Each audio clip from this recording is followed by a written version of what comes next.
안녕하세요. 알스트 맥자 비난세입니다. 한 주 잘 보내셨죠? 오늘 이제 고제, 베르리너 바이세 두 개를 다뤄볼 건데요. 아마 이번 시간에 두 개 다 못 다룰 수도 있어요.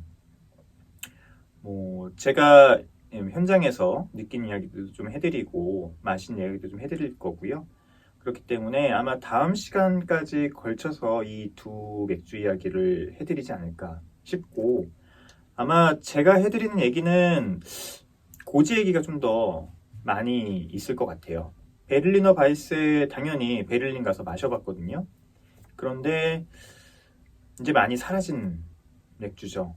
상대적으로 고제랑 비교했었을 때 두 맥주가 굉장히 공통점이 있는 맥주기도 하고, 지금 뭐랄까요, 지금 모습도 거의 비슷하고 처지도 좀 비슷하고 상황도 좀 비슷한 그런 맥주들이거든요. 베를린 갔었을 때 베를리너 바이세 먹었을 때는 뭐랄까요, 조금 고제랑은 다른 느낌을 좀 받았어요. 맥주가 다르다, 똑같다 이런 게 아니고 처해진 상황이 조금 다른 느낌을 받아서 그런 얘기들을 조금 해드리도록 하겠습니다. 자, 그러면 두 번째 노래 듣고 와서 본격적으로 우리 맥주 스타일 아는 척하기 시작해 보죠. 제인팝 마젠타, 제인팝 마젠타 듣고 왔습니다. 자, 맥주 스타일 아는 척하기 오늘 베를리너 바이스부터 한번 시작을 해보죠. 베를리너 바이스는 예전에 김미연 비어소믈리에와 함께 했던 맥락 잡기도 역시 같이 했으니까 그 편도 함께 참고해 주시면 좋을 것 같아요. 저는 한 번 더 정리를 해드리는 시간을 갖도록 하겠습니다. 일단 베를리너 바이세라고 하면 이름에서 볼 수 있듯이 베를린의 밀맥주이죠. 바이세 하면 제가 저번 시간에 말씀드렸지만 밀맥주를 의미하는 고유명사로 쓰인다고 말씀드렸었잖아요. 베를린에 있는 밀맥주를 이야기를 합니다. 그런데 이 베를린의 밀맥주는 우리가 저번 시간까지 얘기했던 바이에른의 밀맥주와는 달라요. 완전히 다른 모습을 갖고 있죠. 기본적으로 신맛이 강합니다. 신맛이 굉장히 강하고요. 젖산균에 의한 신맛이죠. 즉 자연 발효를 한다는 뜻이에요. 그리고 브렛 향도 굉장히 강하죠. 그러니까 야생 발효, 자연 발효를 통해서 만들어지는 밀맥주 중에 하나로 일단은 보시면 될 것 같아요. 베를리너 바이세의 기본적인 특징은 일단 이 두 가지입니다. 강한 신맛, 그리고 브레드에서 올라오는 여러 가지 향들, 바냐라든지 스웨티라든지 이런 향들이 있죠. 그래서 기본적으로 이 두 가지 향들을 갖고 있기 때문에 일반적으로 먹을 수 있는 맥주는 아니다 라고 생각하시면 될 것 같아요. 베를린 이외의 지역에서 마실 수 있느냐? 힘들고요. 베를린 안에서도 그러면 쉽게 마실 수 있느냐? 그렇지 않습니다. 역시 어렵습니다. 이 맥주의 기원에 대해서 조금 말씀을 드리면 잘 몰라요. 이 맥주가 어떻게 베를린에서 시작됐는지 기원에 대해서는 정확한 얘기는 남아있지 않습니다. 단 이 맥주를 위그노라고 하면은 개신교죠. 종교개혁 이후에 이제 생겨난 여러 가지 기독교 종파들이 있는데 이 위그노들이 만들었을 가능성이 높다라는 썰이 있고요. 그럼 이 위그노들은 어떻게 왔느냐? 낭뜨 칙령이라고 있어요. 프랑스의 앙리 4세가 1598년에 만든 칙령인데요. 이 개신교들을 그러니까 개신교들을 특별히 차별하거나 탄압하지 않겠다라고 하는 칙령이에요. 유럽사를 보면 대부분의 전쟁이 이 카톨릭과 개신교들 사이에서 많이 일어나거든요. 16세기 이후에 루터가 종교개혁을 한 이후에 이 개신교들이 나타나고 이 개신교들과 카톨릭의 이 싸움이 대부분 큰 전쟁으로 번지는 경우가 대부분입니다. 대표적으로 30년 전쟁도 그렇고요. 이 카톨릭 같은 경우는 이제 그 당시에는 일종의 보수주의였죠. 기득권들이었고 개신교들이 일종의 개혁 성향이 강한 그런 이제 세력들이었는데 끊임없는 이 두 세력 사이에 전쟁, 갈등 같은 것들이 있었죠. 하지만 프랑스의 앙리 4세가 1598년에 낭트 칙령을 발표를 하면서 개신교들을 탄압하지 않겠다. 포용 정책을 쓰는 거죠. 하지만 이제 1600년대 초반일 거예요. 1620 몇 년인 것 같은데 태양왕, 그 이름도 유명한 루이 14세가 이 낭트 칙령을 폐지를 합니다. 카톨릭 국가로 다시 선언을 하는 거죠. 그러면서 위그노들, 개신교들은 대부분 도망을 하게 돼요. 그 도망을 가게 된 곳이 이쪽 신성로마 제국, 특히 이 베를린 북쪽이었다는 얘기들이 있습니다. 이쪽으로 많이 오게 됩니다. 이 위그노들이 이 수공업 기술이 굉장히 발달돼 있었다고 해요. 그쪽에 대부분 종사를 했고 프랑스에서 루이 14세가 낭트 칙령을 폐지한 이후에 급속하게 이 공업 부분이 쇠퇴가 됐다고 하는 이야기도 있고요. 그리고 이 위그노들이 이 베를린 지역으로 오면서 이쪽에 이제 수공업이 굉장히 발전하기 시작했다. 뭐 이런 얘기들도 있습니다. 이 위그노들이 아마 이 베를리너 바이세를 만들지 않았겠느냐. 이 위그노들이 프랑스 이제 북쪽에도 있었고요. 특히 이쪽 벨기에나 아니면 프랑스 위쪽 프랑스와 벨기에가 맞닿는 지역들 그런 쪽에서도 이제 이 개신교들이 많이 이쪽으로 넘어오면서 그쪽에 있는 그 맥주의 특징들을 가져온 게 아니겠느냐 그런 얘기들을 많이 합니다. 왜냐하면 이 특징들이 이제 지금은 벨기에 람빅이나 이런 어떤 특징들 자연 발효를 통해서 맥주를 마시는 혹은 프랑스의 맥주 비에르드 가르드라든지 세종 이런 특징들을 많이 갖고 있거든요.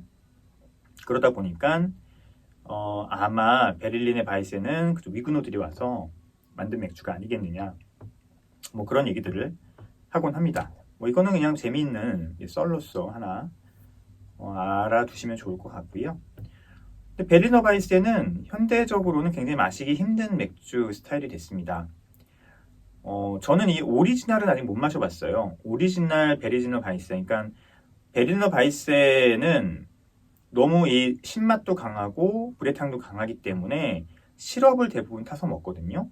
그런데 이 시럽을 타 먹는 게 이상한 일이 아니에요. 이 북독일 지역에서는 많은 맥주들이 이 블렌딩을 해서 먹습니다. 그리고 베를린에 가시면 콜라랑 맥주를 블렌딩해서 주는 곳도 있고요. 맥주끼리 블렌딩을 해서 파는 펍도 있습니다. 굉장히 오래된 펍에서 모던한 펍이 아니고 굉장히 클래식한 펍에서 그런 전통적인 메뉴들이 있어요. 그러니까 이게 무슨 의미냐고 제가 무슨 말씀을 드리려고 하냐면 독일이란 나라가 맥주 순수령의 나라라고 우리가 알고 있잖아요. 그래서 뭔가 블렌딩하거나 네 가지 보리, 물, 호흡, 효모 위에 다른 재료를 넣는 것들 이런 것들에 대해서 굉장히 배타적이라고들 알고 계시죠. 그런데 독일이란 나라가 통일이 1871년에 됐잖아요. 그리고 이 맥주 순수령이라고 하는 법이 1516년에 제정이 되긴 했지만 이거는 바이에른 공국의 지역법이었거든요.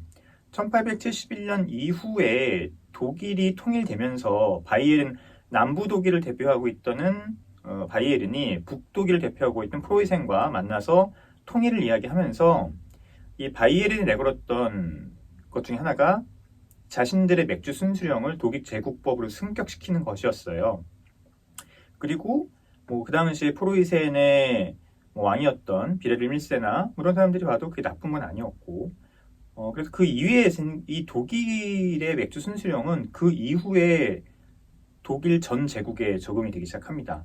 그전에는요 다른 지역에서는 이 맥주 순수령이 없었어요.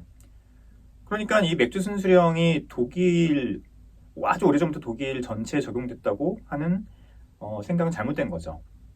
그렇기 때문에 베를리너 바이세 같은 맥주들이 아마 독일 다른 지역에도 굉장히 많았을 것이고요.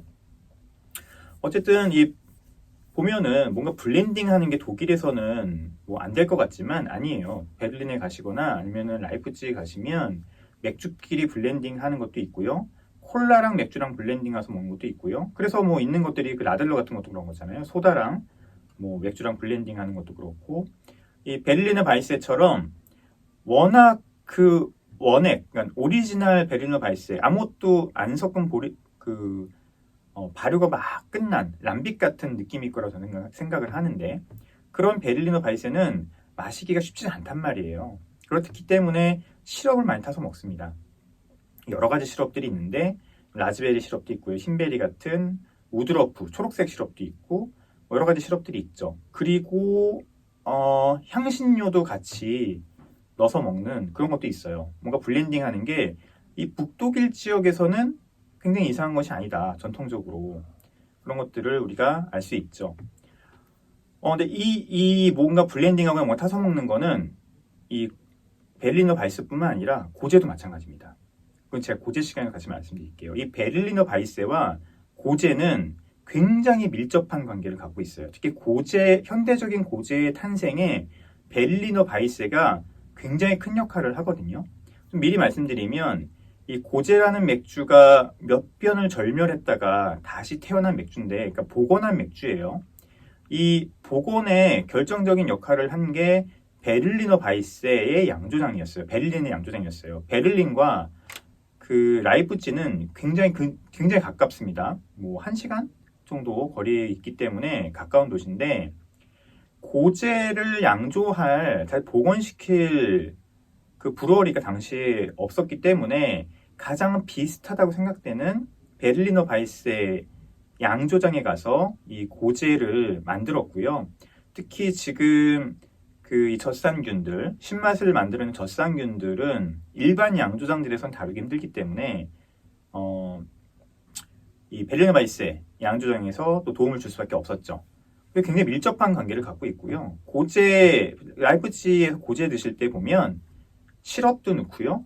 여러 가지 민트나 이런 어떤 다른 그 향신료 같은 것도 넣어서 먹습니다. 굉장히 비슷한 문화를 갖고 있는 거죠.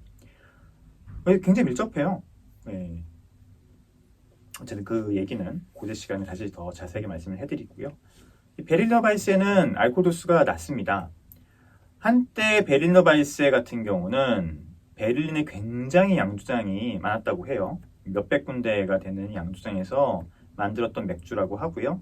그러나 지금은 다 사라졌죠. 전통적인 베를리너 바이세를 만드는 양조장들은 많이 사라졌고요. 원래 2군데가 남았었는데 한 군데도 결국은 이제 합병이 돼서 지금은 킨들 정도가 남은 것 같아요. 이 베를리너 바이세는 아까 잠깐 말씀드렸듯이 알코올 도수가 낮은 맥주입니다. 그리고 신맛도 나고, 그리고 아까 말씀드렸듯이 여러 가지 시럽을 타먹기 때문에 여름에 음료수처럼 마시는 맥주라고 되어 있어요. 그리고 많이 그렇게들 마셨다고 얘기를 하더라고요. 일반적인 맥주잔과는 굉장히 다른 모습을 갖고 있고요. 심지어 빨대까지 있습니다. 아주 입구가 넓은 그런 그 맥주잔이 주고, 제가 베를린에 갔었을 때 먹었었던 킨들 베를리너 바이세는 무슨 그냥 뭐 물컵 같은데, 넓은 물컵 같은데다가 아주 입구가 큰 그 물컵에다가 빨대랑 같이 줬거든요. 그게 전통적으로 베를리너 바이세를 마시는 방법이에요. 그래서 알코올 도수 2, 3도, 그 다음에 아까 말씀드린 뭐 라즈베리나 우드러프라고 하면 잘 모르시겠죠? 우드러프는 초록색인 어떤 그런 그 시럽인데요. 약간 그 샴푸 같은 향이 나요. 이게 쉽게 우리가 뭐랄까, 이렇게 같은 적응할 수 없는 그런 향이긴 합니다. 어쨌든 그렇게 초록색, 빨간색 이렇게 시럽을 넣어서 같이 먹습니다. 빨대로 심지어 얼음까지 넣어서 먹는 그런 맥주예요. 그러니까 우리가 알고 있는 일반적인 밀맥주와는 전혀 다른 모습인 거죠. 나폴레옹은 와가지고 이게 북유럽의 샴페인이다 그랬다는 얘기를 하는데 그랬대요.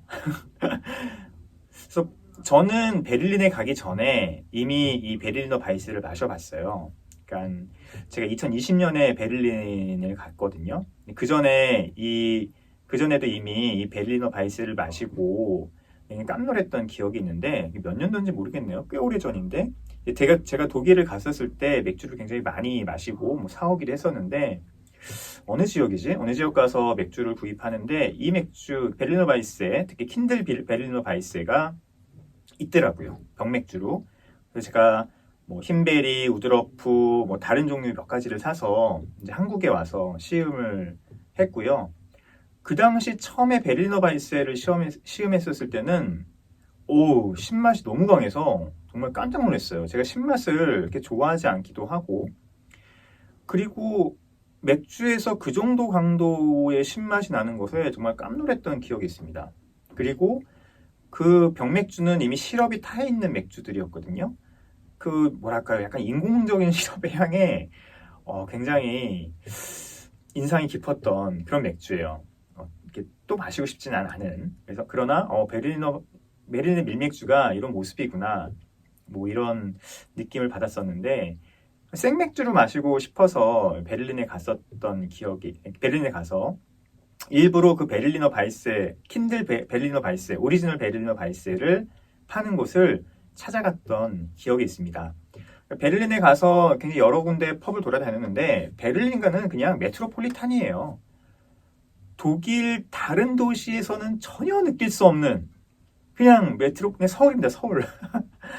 독일에서 제가 독일의 여러 도시를 꽤 많이 돌아다녔는데, 제가 독일에 산 적도 없고 뭐 한 곳에 오래 머무른 적도 없지만, 제가 독일에 있는 지인 덕분에 많은 곳을 좀 돌아다녔거든요. 그런데 독일에서 한 번도 그 클락션 소리를 들어본 적이 없어요. 심지어 프랑크푸르트에서도, 또 다른 메트로폴리탄이라고 하는 프랑크푸르트에서도 그 클락션 소리를 들은 적이 없거든요. 그런데 베를린에 갔더니 여기저기 빵빵 거리고 뭐 난폭운전하고 서울이더라고요. 그래서 이거 독일 맞아? 뭐 이랬던 기억이 있습니다. 근데 그 베를린에서 오리지널 베를리너 바이세를 먹기가 쉽지가 않더라고요. 그래서 렘케 같은 굉장히 베를린의 오래된 양조장도 갔고 펍도 가봤는데 그런 데서 팔지 않고, 검색을 막 구글로 해서 간신히 정말 지역민들만 가는 펍이죠, 펍. 예, 독일의 가스트 펍. 거기를 가서 베를리너 바이스를 마셨습니다. 근데 제가 한국에서 먹었을 때와는 또 다른 모습이더라고요. 한국에 먹었을 때는 굉장히 신맛이 강했거든요. 근데 불의 향 같은 것들은 크게 느껴지지 않았는데, 굉장히 신맛이 강하고, 그 다음에 시럽의 향이 굉장히 강했던 느낌이 있는데, 베를린 현지에 가서 또 킨들 똑같은 거였어요. 똑같이 흰베리 시럽과 우드로프 시럽을 있는 거를 그 두 개밖에 없더라고요. 두 개를 시켰는데 그냥 음료수 같은 느낌이었어요. 신맛 거의 없고요. 단맛이 굉장히 강하고, 시럽의 단맛이겠죠. 맛이 굉장히 편한 음료수 같은 느낌이었습니다. 제 생각에는 그 베를린에 있는 사람들도 흔히 먹는 맥주가 지금은 아닌 거죠.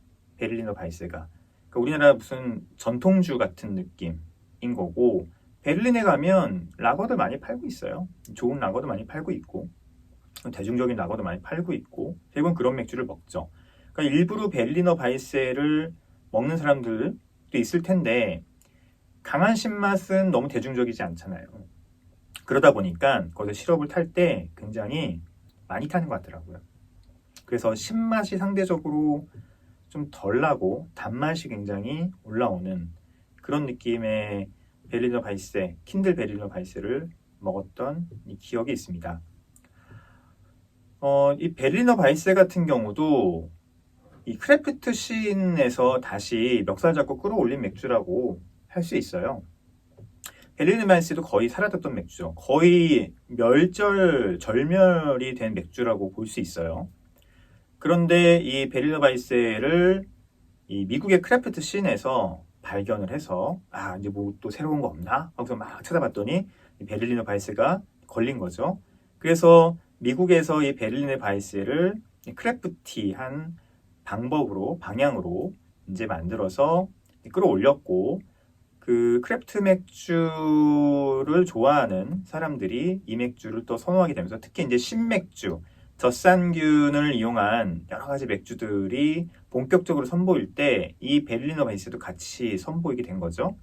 그러면서 굉장히 많은 미국 크래프트 씬에서 이 베를리너 바이스를 재해석해서 자신들의 맥주를 만들기 시작합니다.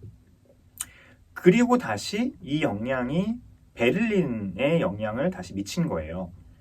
그래서 저번에 우리 맥락잡기 때도 이제 얘기를 했었지만 베를린에 있는 크래프트 양조사들이 자신들의 전통 맥주인 베를리너 바이스를 다시 재해석하는, 다시 부활시키는 이런 프로젝트들이 일어나고 있고요. 역시 제가 베를린에 갔었을 때 그런 맥주들을 마셨습니다. 지금 한국에 들어오는 여러 가지 베를리너 바이스 같은 경우도 독일에서 크래프티한 방법으로 재해석된 맥주들도 있고요. 지금 있는지 모르겠네요. 최근에 들어온 베를리너 바이스 중에서는 이제 에잇 와이어드 같은 것들이 있죠. 에잇 와이어드의 베를리너 바이스 같은 것들이 정통적인 방법은 아니지만 크래프티한 방법으로 재해석돼서 파는 맥주들도 있습니다. 대중적인 그런 맥주는 아니에요, 결코. 그래서 제가 베를린에서 먹었던 약간 크래프티한 베를리너 바이스는 렘케에서 먹었고요. 렘케 같은 경우는 굉장히 오래된 양조장이죠. 베를린에 굉장히 오래된 양조장이고 오래된 펍이고 굉장히 독특합니다. 들어가면 동굴처럼 쫙 돼 있어가지고 하여튼 굉장히 독특하게 되어 있고 독일답게 긴 어떤 그 비어가든처럼 긴 테이블에 앉아서 맥주를 먹을 수 있게 되어 있거든요. 양조 시설도 조금 보여주기도 하고 그 렘케에 가서 느꼈던 거는 다 크래프트 맥주들이었어요. 깜짝 놀랐었던 기억이 있고 또 일부러 그것 때문에 간 것도 있죠. 거기서 베를리너 바이스를 먹었는데 렘케의 크래프트 베를리너 바이스라고 보면 될 것 같아요. 아무 시럽도 타지 않은 자연 발효를 그대로 해서 만들었다는 느낌이 확 나고요. 굉장히 신맛하고 브렛 향들 역시 같이 있는 그런 맥주였습니다. 사워에일 같은 느낌이었죠. 이 베를리너 바이스가 그래서 굉장히 다양한 모습으로 지금 현대에는 나오고 있는 것 같아요. 얼마나 많이 대중적인 인기를 끌지는 모르겠지만 대중적으로 굉장히 주목받을 만한 맥주는 아니겠지만 어쨌든 베를린에서 거의 사라졌던 자신들의 맥주를 재해석하는 움직임이 있다는 거 굉장히 흥미로운 움직임이고요. 그리고 여전히 라거가 거의 99%를 시장을 거의 차지하는 독일에서 이런 흥미로운 움직임들이 어떠한 반향을 일으킬지 과연 독일의 일반 소비자들에게도 어필이 될지 그건 굉장히 흥미로운 지점입니다. 독일 맥주의 나라 독일이라고 하지만 솔직히 편향된 맥주 시장을 갖고 있잖아요. 다라고요, 다라고. 그죠? 다라고.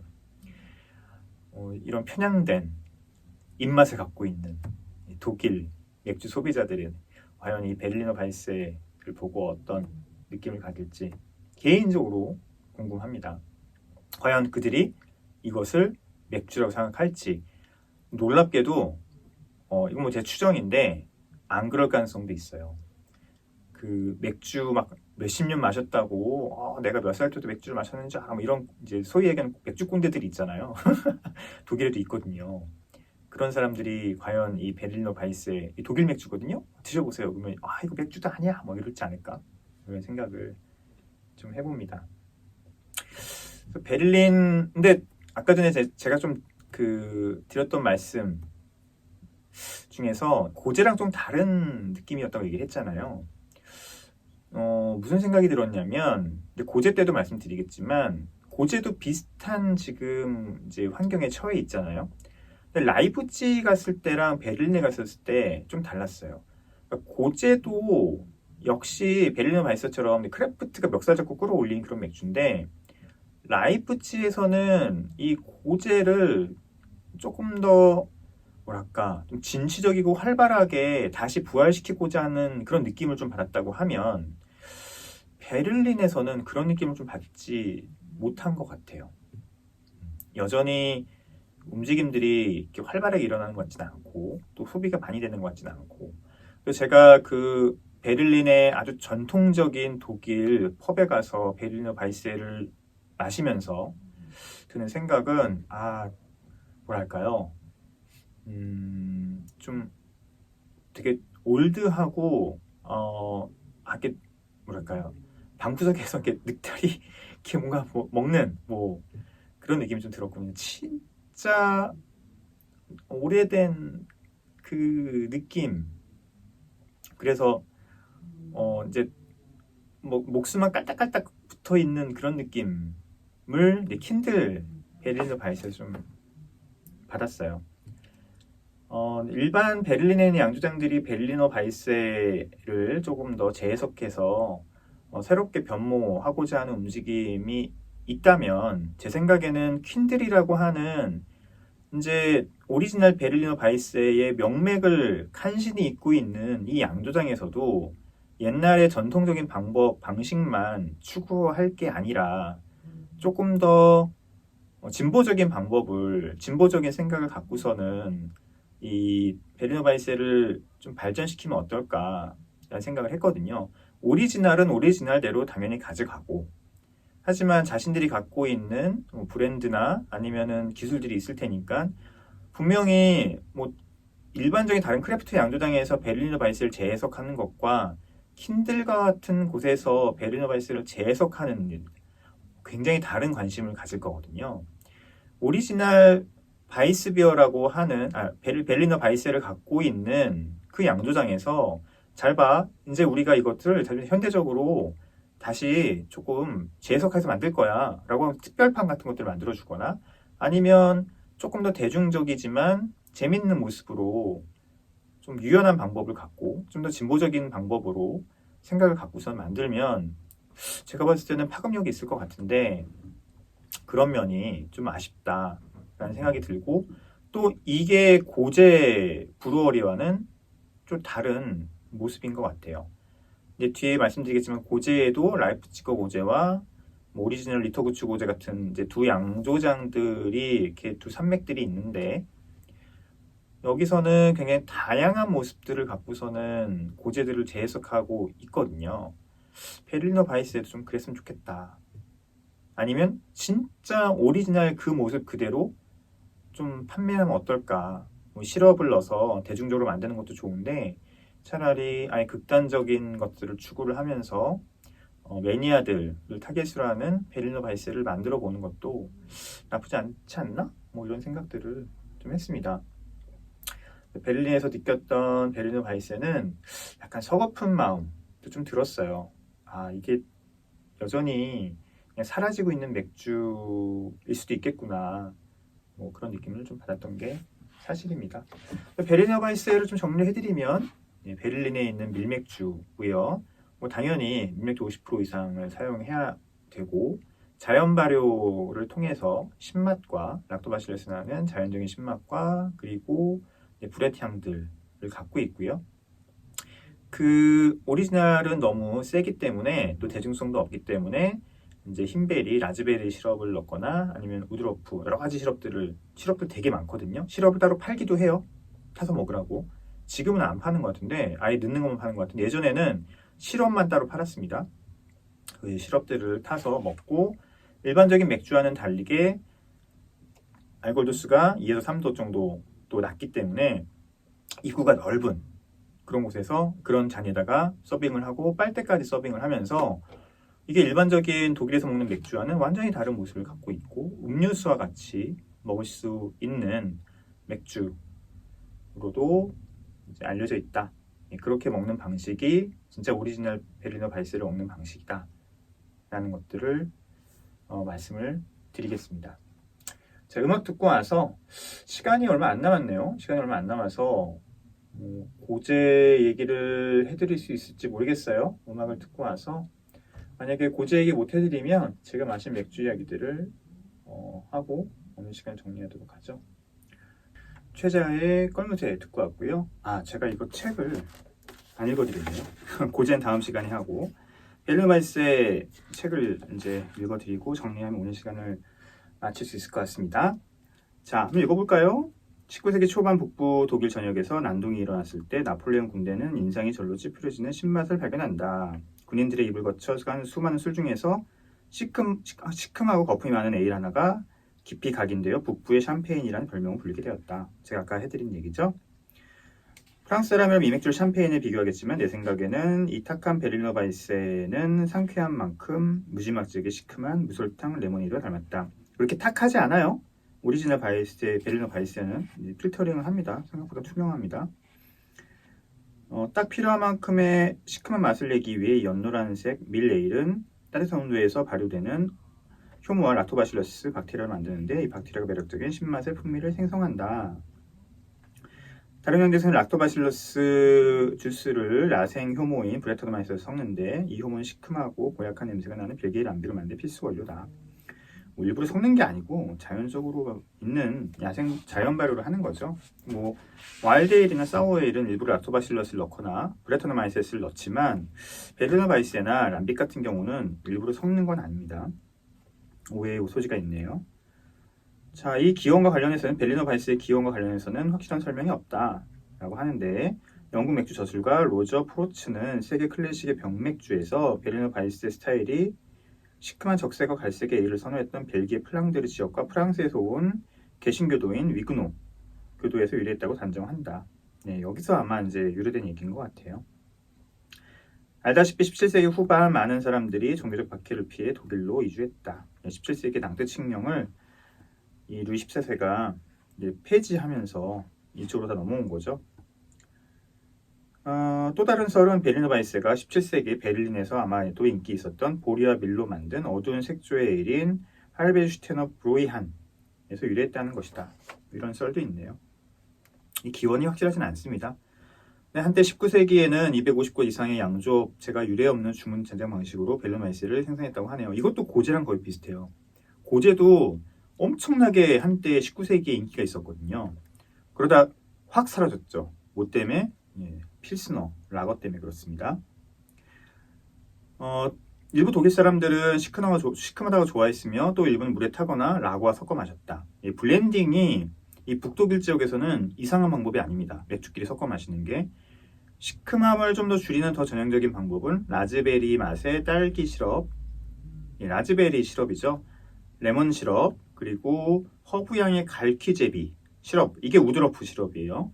이런 시럽들을 넣어서 바를레 메스와 함께 마셨다고 하네요.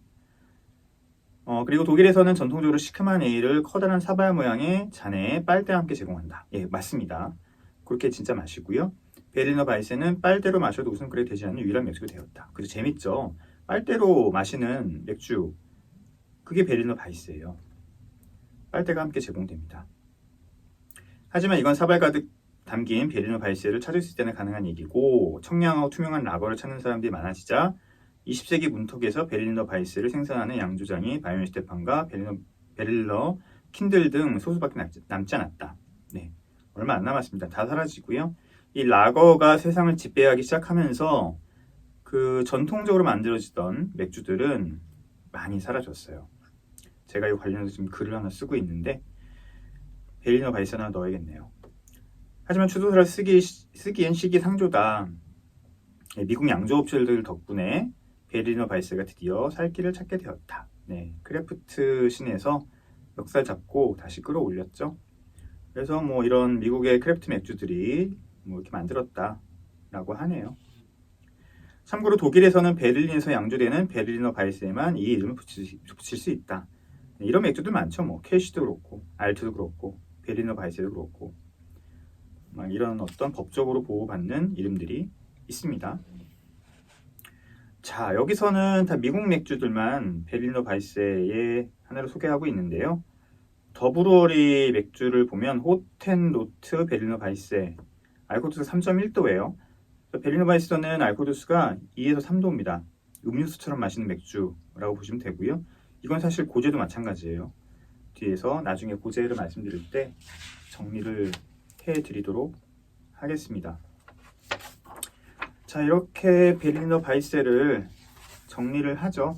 고제는 다음 시간에 말씀드리도록 하겠습니다. 베를린에 맥주를 마시러 가시면 조금 뭐랄까요, 후회 별 재미없다 이런 생각이 드실 수 있어요. 독일의 맥주를 마시러 가는 게 많이 가다 보면 그렇게 흥미롭지 않을 수도 있다라는 생각을 갖게 됩니다. 왜냐면 독일은 라거의 나라이기 때문에 그래요. 오히려 다양한 맥주를 마시고 싶으면 요즘은 이제 미국을 가는 게 조금 맞는 것 같고요. 워낙 크래프트 맥주들이 많이 나와 있으니까. 하지만 좀 근본 있는 맥주들, 조금 더 오리진을 갖고 있는 맥주들, 오리지널리티를 갖고 있는 맥주들을 찾으러 가시는 거는 독일로 가시는 게 맞죠. 독일 맥주 여행 같은 경우는 다양한 맥주를 마신다기보다는 오리지널리티를 찾아다니는 그런 주제를 갖고 가는 게 더 재밌고 좋습니다. 자, 건강하시고요. 다가오는 본격적인 봄을 만끽하실 준비를 하시기 바랍니다. 다음 시간에 또 뵙겠습니다. 안녕히 계십시오.